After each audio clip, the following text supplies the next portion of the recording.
insanın nəfsə uymağı, yəni şəxsiyyətini satmaqdır.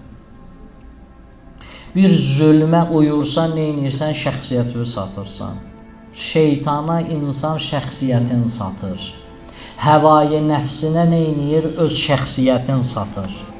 İmam Hüseyn əleyhissalam Mədinədə olanda İmam Hüseyn əleyhissalama dedilər ki, o kişi səndən nə istəyir? Bir dənə beyyət.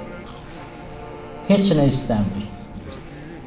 Beyyət eləsəydi, qızıl saraylarda yaşayardı.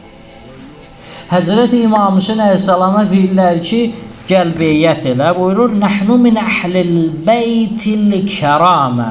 Biz kəramət ailəsindənik. Yəni biz kəramət əhliyik. Kəramət əhli zülmə baş əyməz. Pak insanlar buyurur, bunda nə edirlər? Öz şəxsiyyətini qoruyarlar.